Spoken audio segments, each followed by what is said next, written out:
I saw you mention a story on the Joe Rogan Experience podcast about Winston Churchill and searching for life in the universe pre-World War II.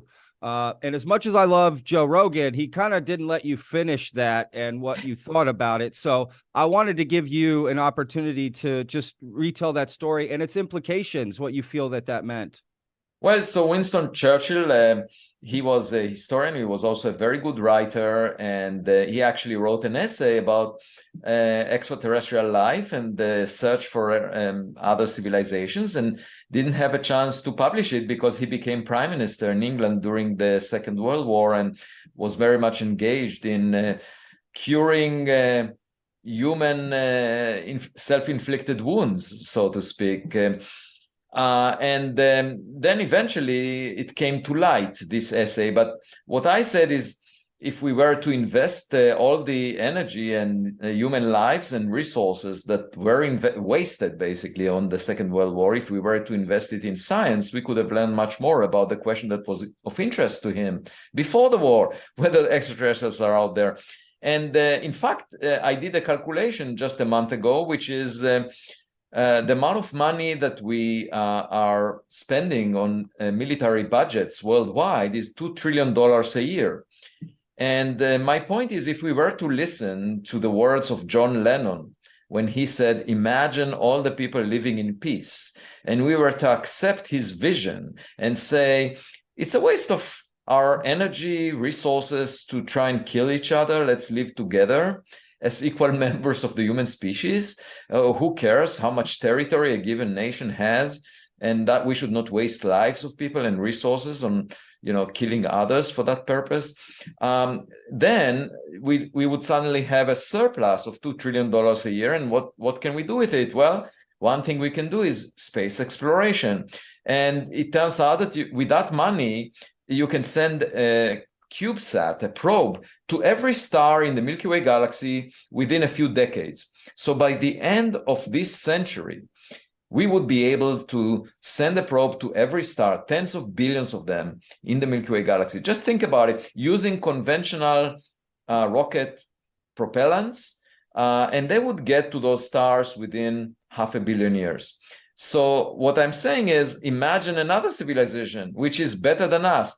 Last night, I participated in a fireside chat in a public library, and after the chat, a kid came to me, and I love kids because they are unbiased.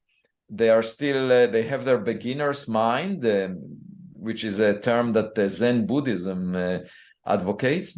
And so the kid came to me and said, "Do you think extraterrestrials are smarter than we are?"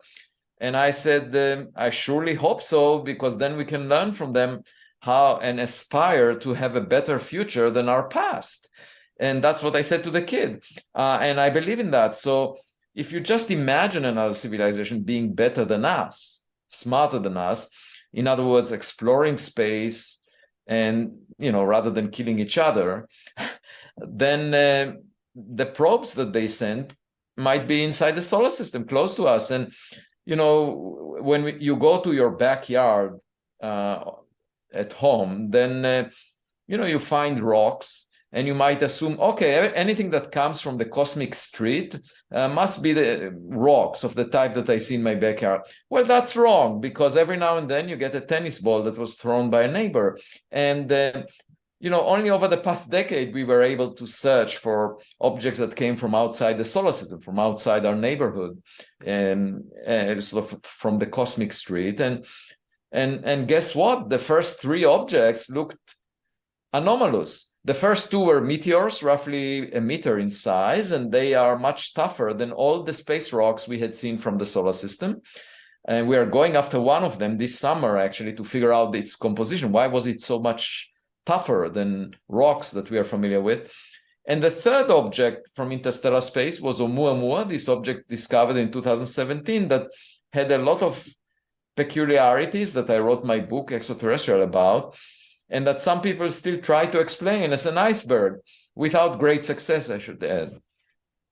Do you think if we had spent that money back when Winston Churchill had brought it up, and today, do you think we would already have that Oh, answer? definitely. I'm quite sure about that because it's a road that was not taken. What we did in the past 70 years was following the direction of Frank Drake, who basically realized we are using radio communication, so why don't we check for radio signals from other civilizations, which is pretty much like waiting at home for a phone call. You need the counterpart to be active.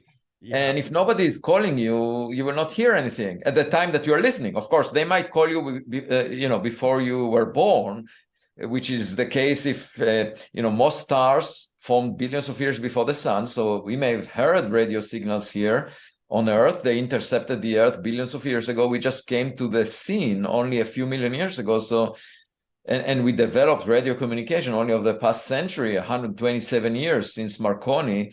So, we were never around to listen. And now these signals are billions of light years away. So good luck if you're trying to listen to them. And these civilizations might be dead by now. So that's why nobody is calling us.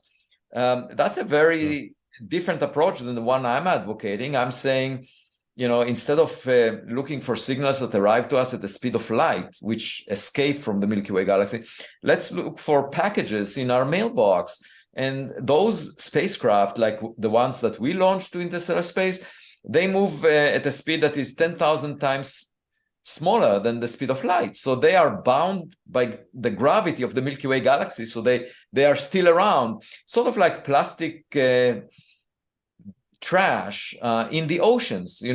By 2050, the mass of plastics in the ocean would be larger than the mass in fish. So the weight of all the plastic in the oceans would be more than fish. Just because humans pollute the ocean with plastic, they don't stop. And so my point is, it keeps accumulating over time. And the same is about the packages that were sent into the Milky Way galaxy. All the space trash that is not functional by now may be out there. And we can find it because it never escaped the Milky Way galaxy. So it keeps accumulating just like plastic in the ocean. And all we need to do is look out. And that was not done. Only over the past decade, we started detecting interstellar objects. And I'm intrigued by the fact that the first 3 of them looked anomalous. I'm saying, okay, well, that's interesting because maybe the universe is sending us a signal that, we should not assume that what we have in our backyard is the same as what comes from the cosmic street. A lot of people have a problem with admitting that we are not the smartest in our cosmic neighborhood or in the cosmos in general. People prefer to believe that we are unique and special and there is nothing like us.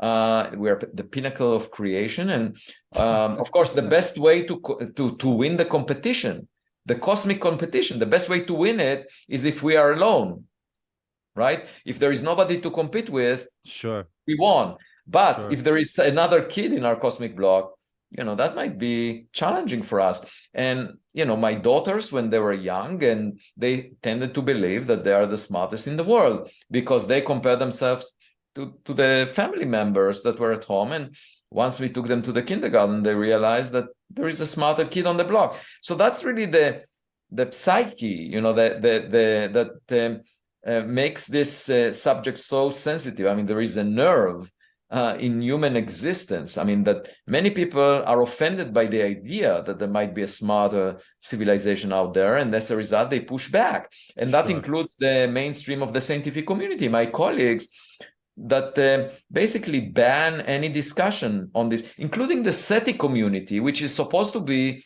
my partner. They are supposed to say, okay, that's great that you are examining a package in our mailbox, which is different than the approach that we took over the past decades of listening to a radio signal or waiting for a phone call. That's great. No, they don't say that. They say a discussion about objects near Earth that may represent technological civilizations beyond Earth should be banned from all conferences on SETI. And that decision was made a year and a half ago. So I say something is wrong with academia because it looks like the government is extremely interested in this subject. They established a new office which is supposed to document all anomalies about objects in our atmosphere, because they keep seeing things. I mean, it's their day job to monitor the atmosphere and look for suspicious objects, because they have to protect the nation from ballistic missiles and other risks, national security risks. So they, as part of the day job, they see things and they get curious. So they establish this office, which is supposed to get to the bottom of it. And the public is extremely interested. Yet you have those fund allocation committees that are funding research, scientific research, populated by mainstream scientists who basically say, we don't want to take risky propositions. We don't want to waste taxpayers' money. And I say, well, if you ask the taxpayers, they would tell you that this question is more exciting for them, and they want their taxpayers' money to be used to answer this question more so than any of the other questions that you decide to allocate funds to. There is no federal funding for research on this subject. And therefore, after my book appeared, a number of very wealthy individuals decided to contribute to my research account, and I established the Galileo Project, which aims to study those objects near Earth that might be of extraterrestrial technological origins. So we are breaking the mold with this project in the sense that it's a circular argument. It is self-fulfilling prophecy to say extraordinary claims require extraordinary evidence, and then not seek the evidence. Obviously, if you're not seeking the evidence, you will not find any extraordinary evidence.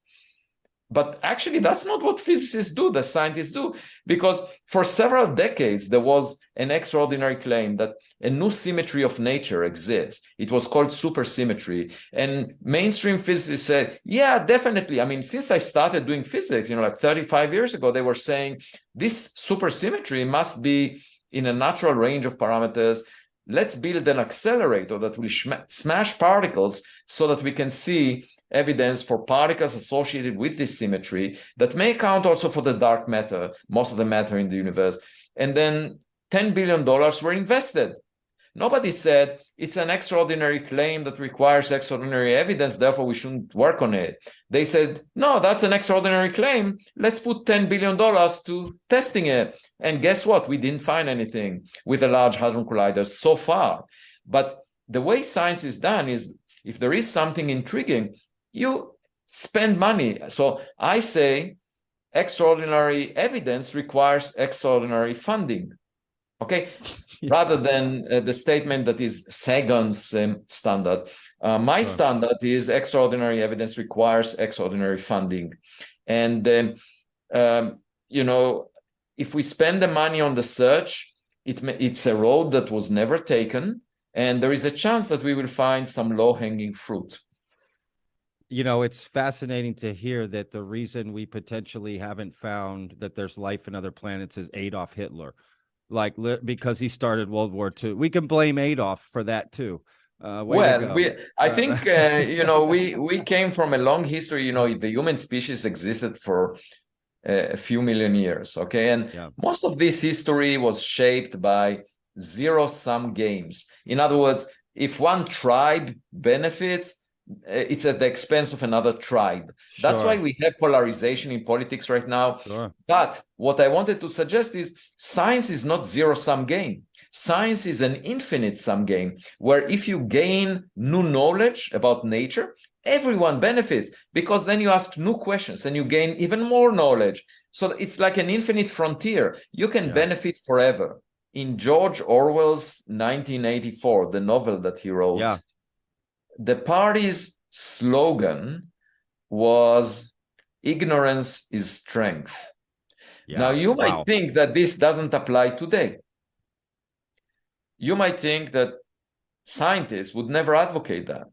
Sure. But just over the past 2 weeks, I heard about a distinguished scientist who said, I don't really want to know whether the COVID-19 virus came from the wet market in Wuhan or from a lab leak.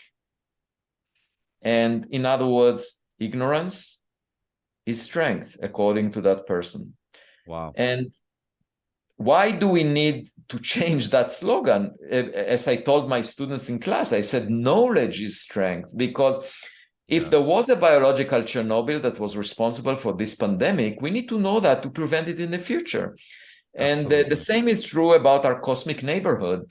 You know, we need to explore it to figure out if there is a smarter kid on our cosmic block, because then we can learn from it. It could be even beneficial economically, financially to entrepreneurs, because they could import technologies of the future to Earth. If we realize, you know, that there are gadgets that are not represented by our existing technologies, like if we find iPhone 100 instead of whatever we have. So my point is, it could be beneficial even business-wise, and obviously intellectually, you know, I am seeking intelligence in outer space because I don't often find it here on Earth. We have a saying in Texas: a person can be smart, but a group of people is stupid. So yeah, I totally. By the way, in academia, I should say in academia, it's represented by committees. So when you have large committees, you are basically reducing the decisions made to the lowest common denominator. And that is pretty bad, actually.